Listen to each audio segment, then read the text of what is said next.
Hey, hey! Good morning! Good morning, ladies and gentlemen of the jury. Puwersa 99.9% sa Puwera, sa Luzon, sa Visayas, sa Mindanao, maging saan mo po kayong dako ng mundo. Oh. Not just once, not just twice, 3 beses na po tayong naguyo at nauto ng mga carpetbaggers. Yan po ang termino tinawag nila sa mga oportunista ng mga kawatan na kuno'y politician sa Amerika.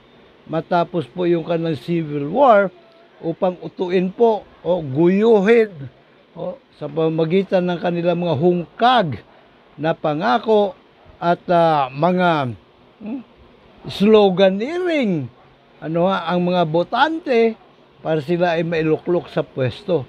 At kapag nailuklok na po, abay anong ginagawa? Nakaw dito, nakaw doon po ang kanilang mga pinagagawa.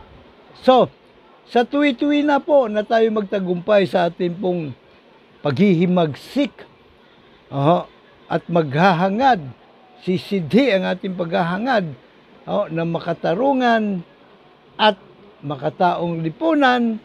Ito po yung mga oportunista kumakatok-katok sa atin pong mga utak, sa ating mga puso, ng guguyo, ng uuto na sila daw di umano ang salbasyon ng ating nasyon. So this time po, dito po sa ating ginagawang Trillion People March, wag na tayong magpapauto pa at magpapaguyo pa sa mga oportunistang mga kawatang bantay sa lakay po na kuno ay politisyan. Po. So, bago ang lahat, mga luma ay dapat na natin palitan sa 2028. Ano po, abay pahirit po muna ng suporta. Pahirit ng suporta. Nasaan na kaya po yung ating hinihirit na suporta? Wala po siya. Ano po? Paki-like, subscribe. Wala naman po tayong intindihin na babayaran sa ating subscription. At pakipindot na rin po yung ating notification bell. Ano po? Nang sa ganon, abay, kayo po ay magiging updated pag tayo po ay merong mga ina-upload. Opo, na alam nyo na, mga bago po nating mga content sa ating pong Juror Advocacy YouTube channel. And so, alamin na po natin kung ano pa ba punot-dulo ng katakot-takot na daluyon ng kurakutan sa buong pamahalaan. Bring it on, PBBM. Various labor groups and business groups expressed their disappointment for slow progress of our fight against corruption. How satisfied were you with the performance of the ICI, and do you think we need the Independent People's Commission under the Senate Bill 1215 proposed by, I think it was Senator Tito Soto? All right. We have to remind people that we have now moved from the political arena to the legal one. And the legal arena. Sandali po lamang i-define nga po natin yung political arena, ano po, batay sa sentido komon.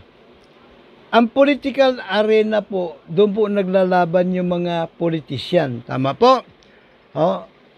Humihiling ng ating sagradong boto para sila ay maluklok sa pwesto.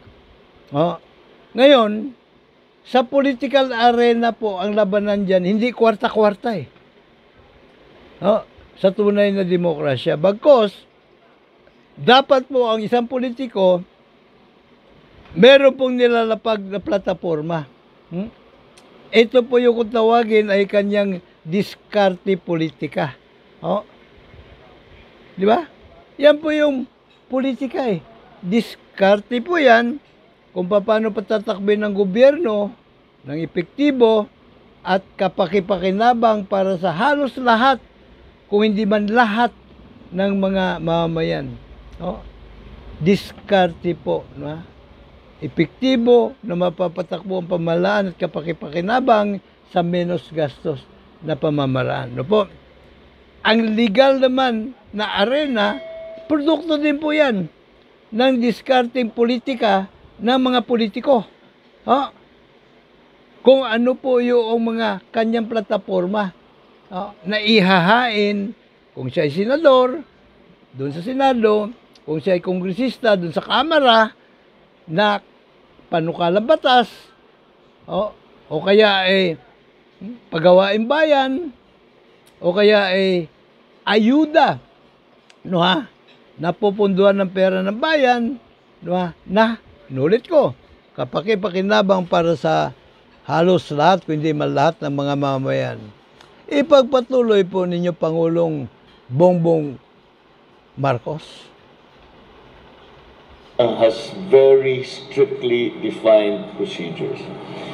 I get messages all day, every day. Kulong mo na yan. Alam naman natin kung sino sila. Kulong mo na. Kunin mo lahat ng pera nila.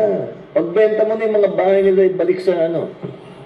What would then I be accused of if we did that? Secondly, if basta-basta lang tayo nasasabi, hindi maganda yung ebidensya, basta kasuhan mo na.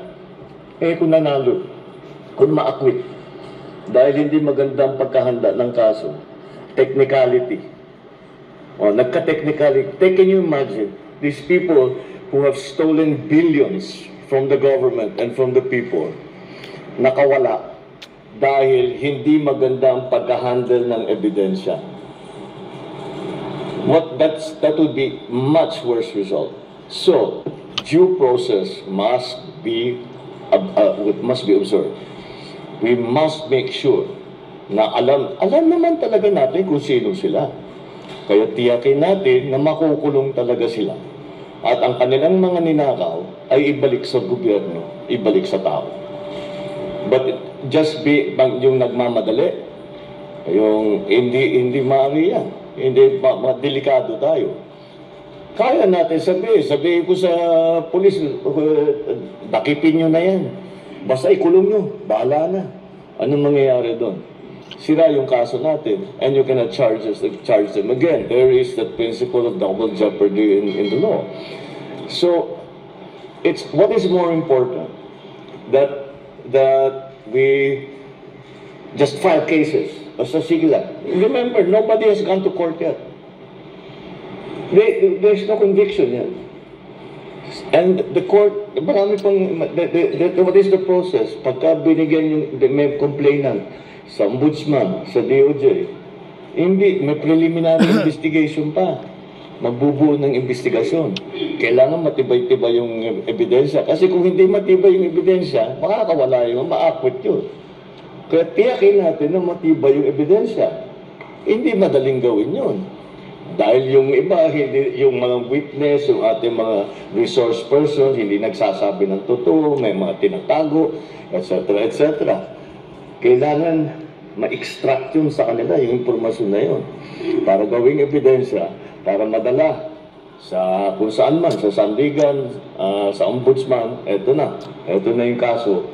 At malalaman natin na tiyak na makita natin na yung talagang alam natin na gumawa ng katiwalian, na nagnakaw talaga sa gobyerno, ay magbabayad.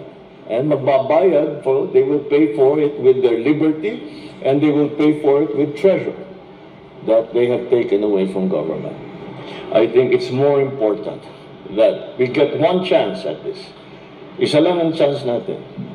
We cannot waste that opportunity to bring justice to those people, to bring those people to justice, and to bring justice to the Filipino people. So, Do you want to get it done quickly, or do you want to get it done right? That's the choice that we have.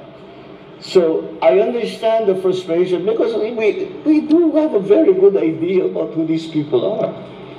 But you have to take them to court. You have to present evidence. They have to be convicted. And as I'm sure anyone who has been involved in any kind of legal proceeding, we are all very frustrated, especially non-lawyers, are very frustrated by how long it takes. Ang sagot naman ng mga abogado sa atin is that may kasabihan sa kanila, the law grinds very slowly, but it grinds very well. So we're counting on that. Sir, just a quick follow-up.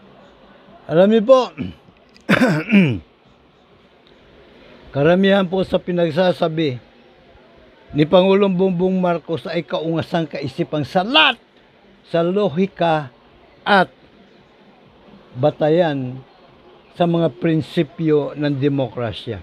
Una, sinasabi niya, o isa sa mga sinasabi niya, ang hustisya daw grinds slowly, but grinds perfectly. To that effect, dali muna. Meron pong isa sa pinakamataas na prinsipyo sa batas, justice denied o justice delayed is justice denied. At yan po ay palasak na nangyayari po sa atin. Yung justice delayed. Hindi lang justice delayed, justice denied pa. Sapagkat at the end of the day, gabi na.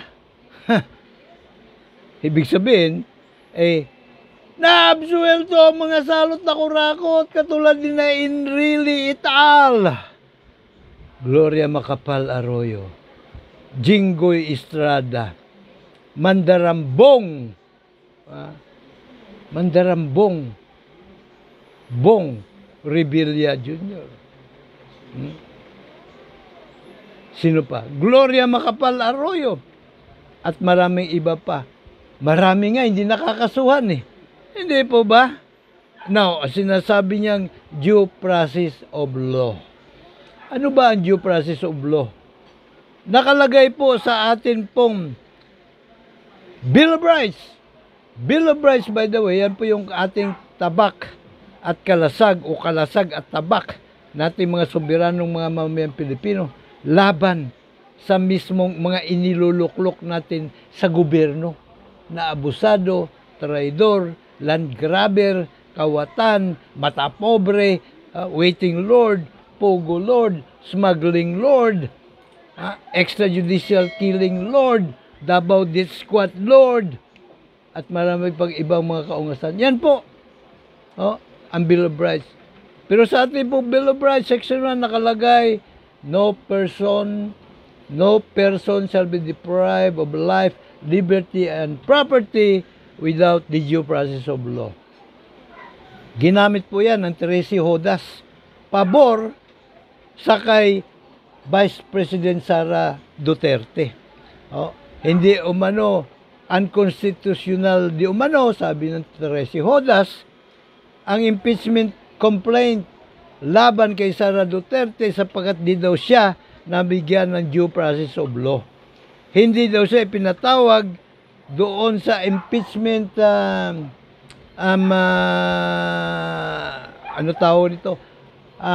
committee, Justice Committee ng Kamara de Representantes para bigyan daw siya ng due process bago siya sampahan ng mga artikulo.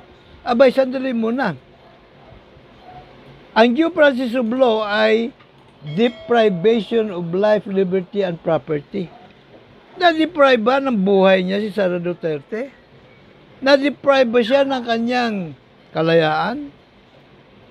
Na-deprive ba siya ng kanyang nakaw na kayamanan nung siya ay nasampahan ng articles of impeachment ng Kamara sa Senado?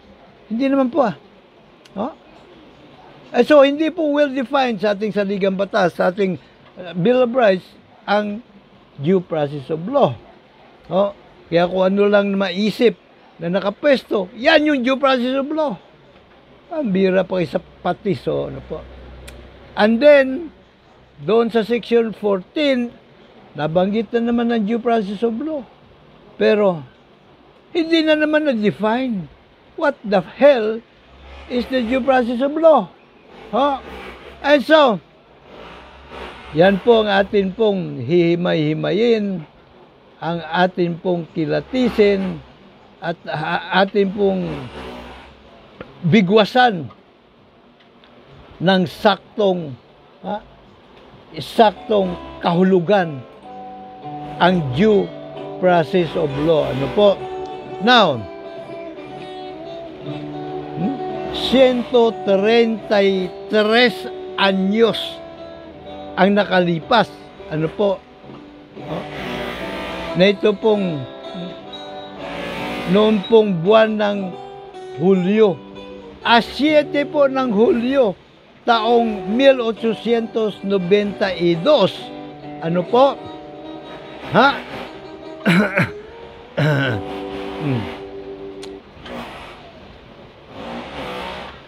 Sinagat Andres Bonifacio. Kasama po si Ladislao Diwa, si Teodoro Plata, si Diodato Arellano, si Valentin Diaz, at Jose Dizon, ano po, ay nagtatag ng lihim na samahan. Kataas-taasan, kagalang-galangan, katipunan ng mga anak ng bayan, upang pagbigkis-bigkisin po ang sambayan ng Pilipino, ang ating pong mga ninuno, upang magkaisa, na buwis buhay gamit po ang tabak at sibat. Buwis buhay na ipaglaban ang demokrasya, na makamtan ng pangarap Pinoy, makatarungan at makataong lipunan. Doon po sa numero 72, Azcaraga Street, Tondo, Manila. Ngayon po ay naging Claro M. Recto. Yung pugad, kung saan naging sisiw o ipinangitlog at naging sisiw ang pangarap Pinoy na kalayaan sa diwa ng demokrasya. Demokrasya ala Amerika. Ano po? Ay isinilang ginawa pong pugad ng mga mamimeke. Claro M. Recto. Sapagkat yung pong mitiin at adikain po ng ating mga ninuno sa pangunguna ni na Gat Andres Bonifacio, Ladislao Diwa, Teodoro Plata, Jose Dizon, Arellano, pineke sa panahon po ni na Manuel L. Quezon, sapagkat ang nais po nila ay government na pinatatakbo ng malaimpyerno ng mga Pilipino. Ang sabi po ni Manuel L. Quezon na talagang pinangalandakan niya at pinagdidiin-diinan na kanya pong uulit-ulitin habang po siya ay nabubuhay, mas nanaisin ko pa ang isang gobyerno na pinatatakbo ng malaimpyerno nating mga Pilipino kaysa isang gobyerno na pinatatakbo ng animoy langit ng mga Amerikano. Pinagdidiin-diinan po niya yun. So, napeke po. Ito pong isinusulong ng atin pong mga ninunong katipuneros. Ano po?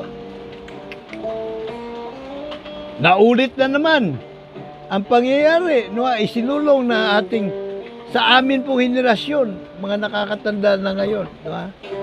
Kung kayo bata-bata pa, ng inyo po siguro mga magulang o mga lolo't lola, doon po sa EDSA People Power. sa people power, social justice, demokrasya na naman ang isinulong. Ang inihain na naman ng mga framers ng 1987 Constitution, katulad din po ng framers ng 1935 Constitution, imbis na pang-demokrasya na saligang batas, naging pandiktadorya. Naging pandiktadorya. So nagkaroon na naman po ng million people march para tuldukan ng korupsyon.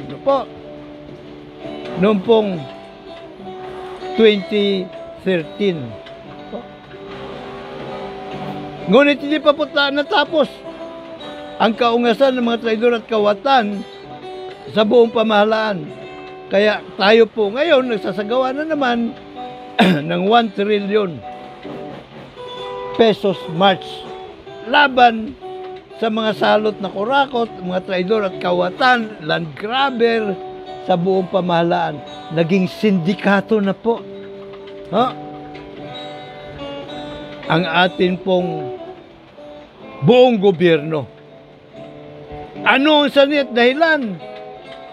Dahil po binaboy ang mga layunin, adikain, mithiin ng atin pong mga ninunong, mga katipunero. Ano po ba talaga ang isinulong ng ating pong mga ninuno na katipuneros sa pangunguna ni Gat Andres Bonifacio? Alam niyo po, bagaman kulang sa formal na edukasyon si Gat Andres Bonifacio, siya po ay voracious reader. Ano po?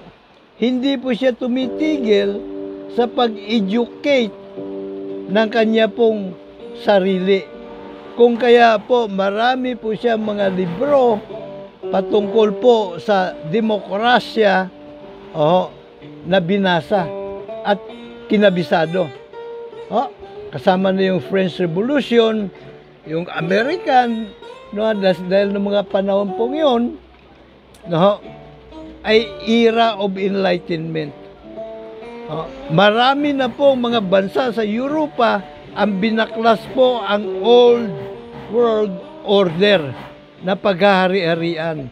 The divine right to rule ng mga naghahari-harian riding in tandem with the religious group. So binaklas po nila yan sa Amerika, nagdeklara po sila ng kasarinlan. We hold these self-evident truths, ika nga ni Thomas Jefferson sa kanyang Declaration of Independence, matapos pinangalandakan, pinaggiitan ni Patrick Henry, na ano sabi niya? Give me liberty or give me death. And so, sabi ni Thomas Jefferson, sa kanilang Declaration of Independence, we hold the self-evident truths that all men are created equal, that they are endowed by their Creator with certain inalienable rights, and among these are life, liberty, and the pursuit of happiness. Kung kaya naglimbag po sila ng sarili po nilang saligang batas at nagdeklara ng kasarinlan.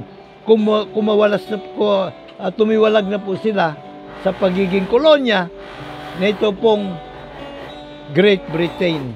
Ngunit may 4 po na mga estado, kasama na yung Rhode Island, na hindi masyadong nasisiyahan doon po sa kanilang proteksyon, sapagkat sa isip nila, pangamba nila, abay, katakot-takot na poder ang binibigay natin sa ating Pangulo.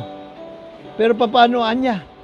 Paano anya kung ating may luklok sa ating White House ay mas ungas pa kay King George?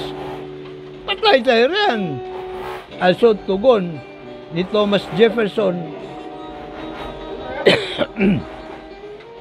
wala po tayong dapat ipag-alala sapagkat aking ipinagpapalagay na hukuman trial by jury pa lamang ang kalanan na isip na ng tao upang rendahan ang anumang pamahalaan sa mga prinsipyo ng saligang batas.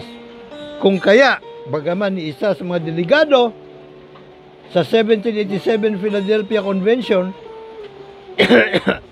ay walang alam kung ano'y palapapalaman sa kanilang saligang batas, lahat po sila nagkakaisa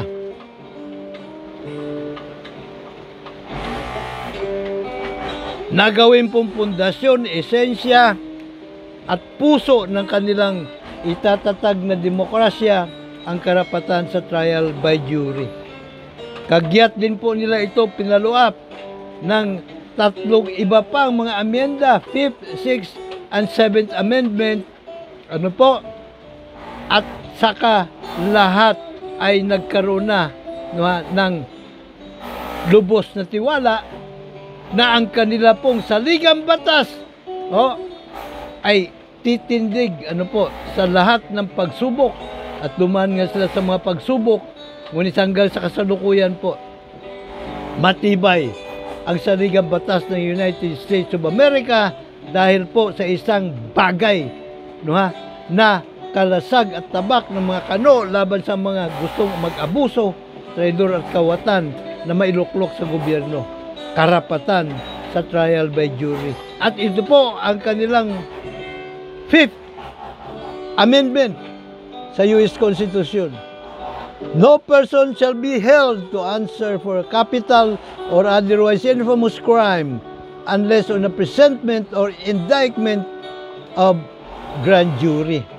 No? So, ang grand jury po ay mga pribadong mga mamaya Amerikano na kailangan mag-apply dahil yung pong grand jury duty ay umaabot na isang buwan, isang taon at kalahati o higit pa. At 3 beses po sila nagko-convene doon po sa kumbaga kalakaran sa kanilang jury duty, grand jury duty, para po tuklasin kung may sapat na probable cause para sampahan ng sakdal ang kanilang iniimbestigahan ng pasikreto. Ang kahalimbawa po ng grand jury ay ito pong prosecutor sa Department of Justice. Ganon din ang prosecutor sa Office of the Ombudsman. Ang malaking pagkakaiba, yung pong grand juror ay hindi po sakop ng kapangyarihan ng Pangulo o ng Chief Justice. Ang amo po nila ay kanilang mga sarili at yung pong kanilang mga kapwa, mga mamayan. Random ang selection po doon sa mga nagsipag-apply.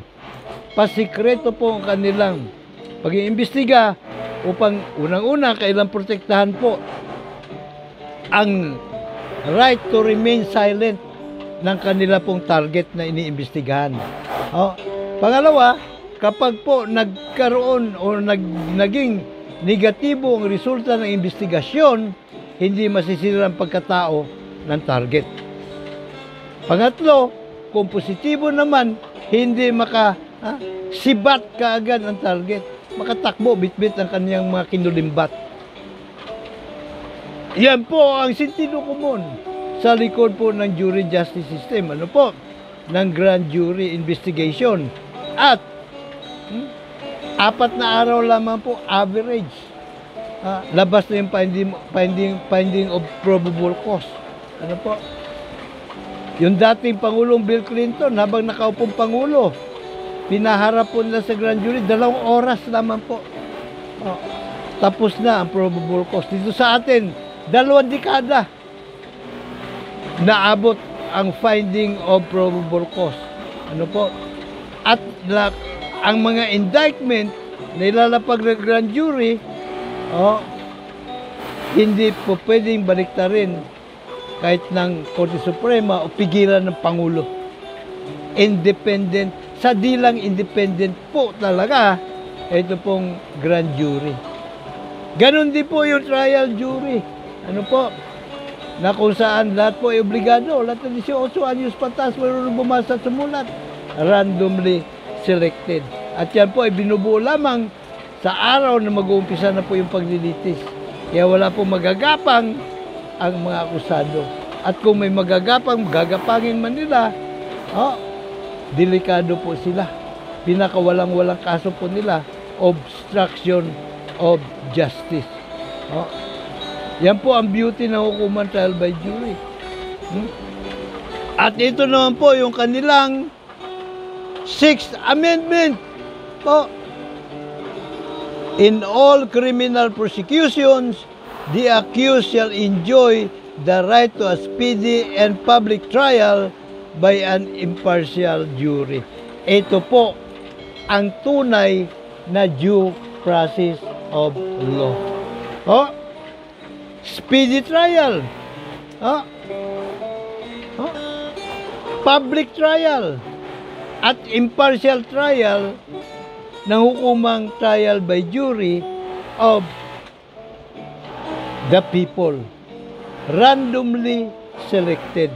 At sinala pa po yan ng hukom sa final empaneling process of voir dire, kung tawagin, speak the truth in pain of penalty. Ano po?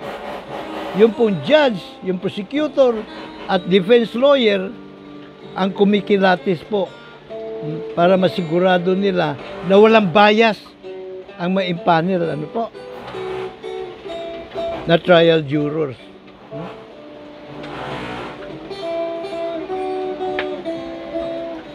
Dadaan din po sa butas o karayom na walang butas ang gustong manindikato, magmanipula sa mga jurors. Sapagkat bukod sa nakatago po ka ng pagkakilanlan, sila din po ay sinusubaybayan ng mga secret service agent upang pangalagaan ng kanilang kapakanan, ng kanilang buhay, maging buhay at kapakanan ng kanilang po mga pamilya. At kapag may lumapit po na kumausap sa kanila, isusumbong ng mga secret agent doon sa judge.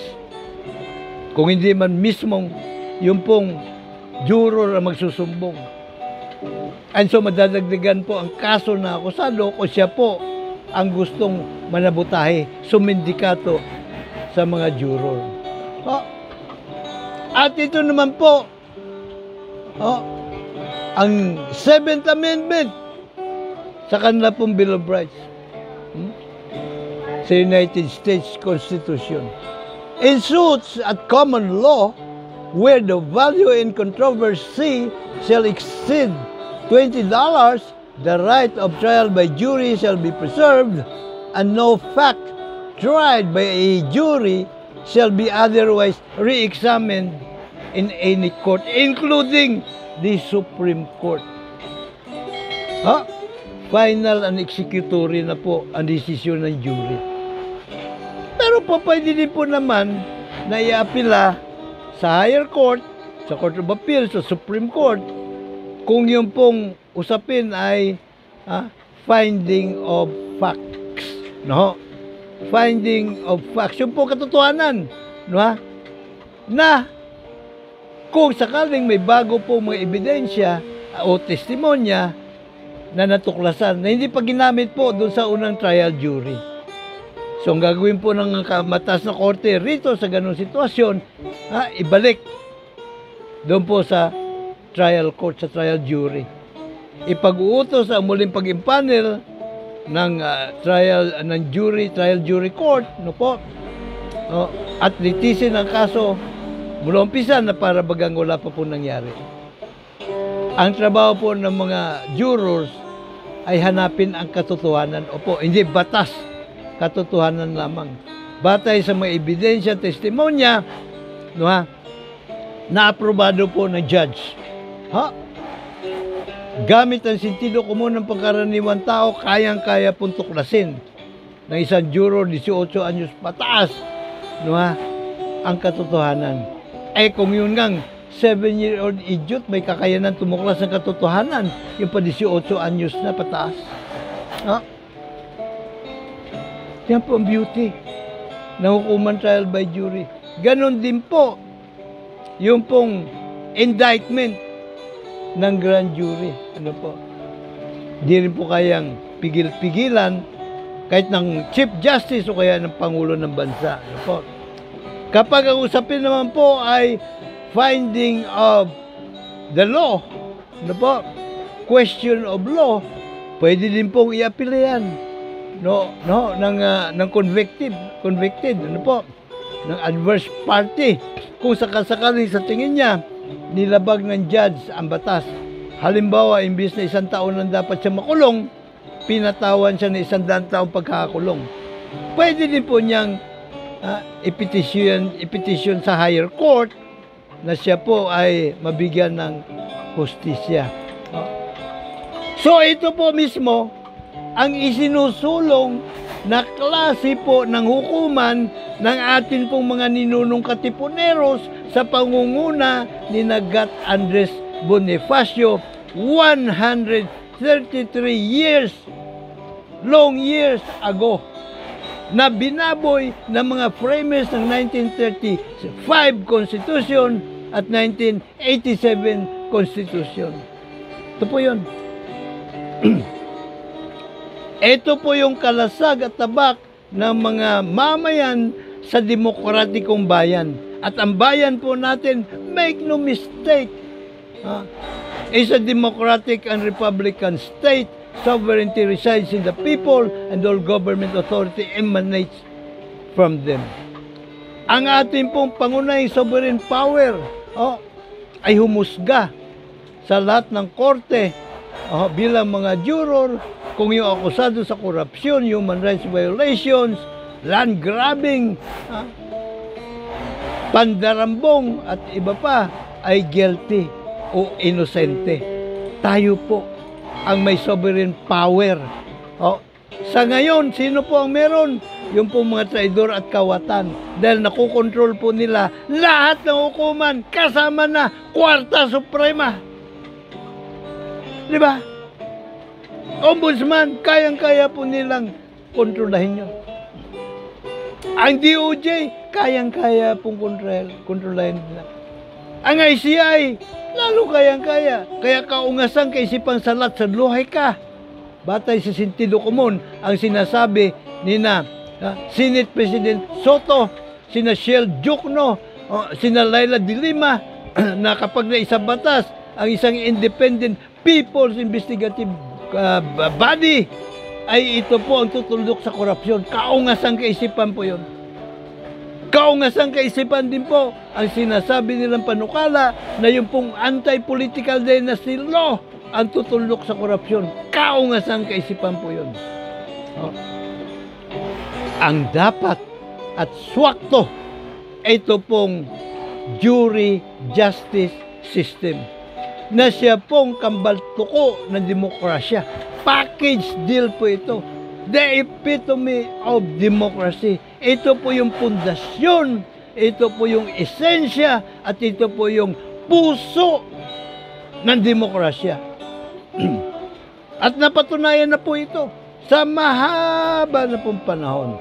Sa mga bansa ng United Kingdom, dati ay Great Britain, sa United States of America, sa Australia, sa Hong Kong, sa Canada, sa Spain, na matagal na nag-ship sa jury justice system, sa South Korea, kung saan galing po ating Pangulo, 2007, nag-dry run for 5 years ang South Korea. Pagsapit po ng 2012, nag-full blast sa trial by jury ang South Korea. And so, nabawi po nila yung pinagnanakaw ng mga dati po nilang mga diktador na Pangulo. At nakakulong po ngayon, mga dati po nilang Pangulo. Sa Hong Kong, 1892 pa po. 1882 o 83. Hukuman trial by jury na po ang uso. Sa Malaysia, mahigit 1 siglo po o 1 century uso sa kanila ang hukuman trial by jury. Kaya sanay na po sila. Kaya nung nagkaroon na sila ng kalayaan, bagaman inalis po nila yung pong trial jury, pero yung kanilang mga jurisprudence batay din po doon sa mga precedents na inilapag ng kanilang pong jury justice system sa loob ng isang siglo. At nagkaroon pa po sila ng mga independent investigation body. Maging ang Hong Kong. Alam niyo kung bakit? Sapagkat kahit na nung pong jury justice system pa umiiral sa Hong Kong at Singapore, wala po silang grand jury. Sapagkat inalis po ng Great Britain ang grand jury. Ano po? Nung mga panahon pa. So wala po silang grand jury. So walang mamayan katulad ng sa Amerika na siya po kumikilati sa probable cause bilang grand jurors. So ito po ating isusulong, meron. May grand jury at trial jury. Kaya, kapwa ko, kahanay, sa 99.9% sa puwera, tayo po ay magbigkis-bigkis, katulad ng walis tingting. Ang ating pong bigkis ng pagkakaisa ay ang ating pong karapatan sa hukuman trial by jury na siya pong pangunahing plataforma ng ating pong itatatag o naitatag na ang ating pagsama-samahan, Partido KKK 2.0 Demokratiko. KKK as in katarungan, kapayapaan, kaunlaran. Ito po salbasyon ng ating nasyon. Ito po ay pagpapatuloy na inumpisang laban ng ating mga ninuno upang makamtan ang makatarungan at makataong lipunan. Ang pagtatatag ng isang gobyernong demokratiko ala Amerika, kung saan mga mamamayan ang hari na tunay, powered by the sovereign power as juror. Ano po? Nung ating mga karapatan sa trial by jury. Para kahit isa sa ating mga karapatan hindi po malalabag ng mga traidor at kawatan sa pamahalaan sapagkat tayo po ang may hawak ng pamukpok katarungan. Tayo po ang umuhusga. Yan po ating isusulong at huwag na po tayong makinig dito po sa mga nagsusulsul sa mga oportunista na naglulutangan na naman ngayon. Ito isusulong natin, FOI. Maganda yung FOI, wala ka problema tayo dyan. Yan pong public monitoring. Importante din po yan. Kailangan bawat barangay may at least isang website para po doon sa mga proyekto, mga ayuda, mga detalye mga yun, nandun po para yung checks and balances, yung pagmumonitor natin, tayo po mga mamayan, milyon-milyon. Sa jury justice system, tayo po ang mga fact checkers, tayo po mga lifestyle checkers, tayo din po ang mga whistleblowers. Kailangan, may batas po tayo na Whistleblowers Act Whistleblowers Reward System Act para meron po tayo makukubra bahagi po ng mababawi na nakaw na kayamanan sa mga salot na kurakot. Yan po ang ating isulong. Ipagpatuloy po natin ang naon siya may himagsikan. Ito po ngayon ay himagsikan 2028 halalan equals juror people power KKK 2.0 revolution. A revolutionary move para baklasin ang hukuman trial by palakasan nilang mga traidor at kawatan sa buong pamahalaan at palitan ng hukuman trial by jury nating mga soberanong mga mamayan. 99.9% po sa ating mga soberanong mga mamamayang Pilipino sa puwera. Ibig sabihin, sandamakmak po ang ating mga sagradong boto. Sandamakmak ng mga sagradong boto na pwede po natin gawin panambak para maitapon sa basurahan ang mga kandidato ng administrasyon at oposisyon na wala naman po kaplata-plataforma kundi ang hangarin lang pagnakawan tayong mga soberanong mga mamayan. Klaro po ba tayo? So paano? Pisa na po pag-organisa sa bawat barangay sa buong Kapuluan. 42,000 plus barangay. Kailangan kahit isang chapter dapat meron. Kung magdoble-doble, ala pong problema. The more, the merrier. Ano po? Pisa na po natin ang pag-organisa. Ano po? Bawat barangay. Ng partido, KKK 2.0, demokratiko. Ang pag-asa po nating pwersa 99.9% sa pera sapagkat tunay na atin ang partido na ito. Tayo din po ang tatayo ng makinarya politika. Bulong-bulong po natin sa ating mga kakilala, kamag-anak, kaibigan, pati mga kalaban. Sa social media po, share po natin. At ito pong ating video na ito, paki-share po ninyo. Pahirit din po ng suporta para mas lalo po natin may palaganap. Like, ano po. At mag-subscribe sa ating YouTube Juror Advocacy Channel. Isang sagradong boto mo lang. Kaya, dapat lang juror ka. Mr. Juror po, Dr. Sixto Kitkilatis Lagari po lamang, PhD, Public Administration, Honoris Causa. May God bless us all. May God bless Philippines.